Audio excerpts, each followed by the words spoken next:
Welcome to our channel. Today we how to configure Vite build settings for production optimization. Easy tutorial step by step clearly. Begin by opening your terminal or command prompt.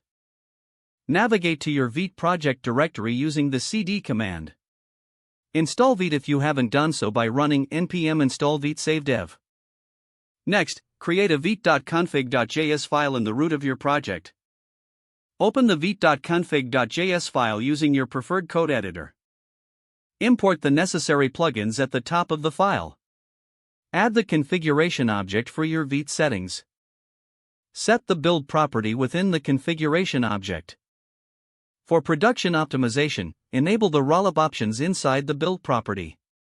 Specify input files for your build in the rollup options configuration.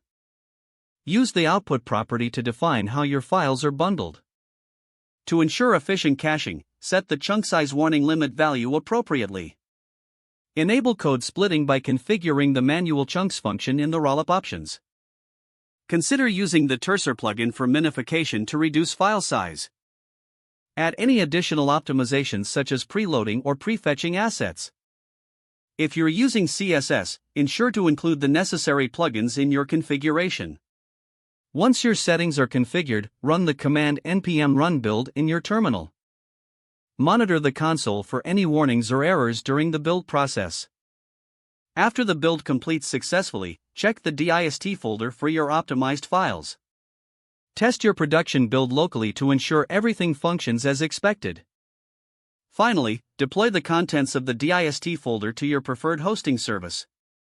If the page does not load, refresh the browser or try again in a private or incognito window. Make sure you are using the correct email address, then retype it carefully to avoid small typos. If your password is not accepted, use the reset option and create a new strong password you can remember. Check your spam folder for verification or security emails, then complete any requested confirmation steps.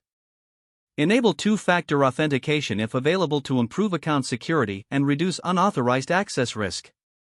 After signing in, review your profile details so your contact information and settings are accurate and current.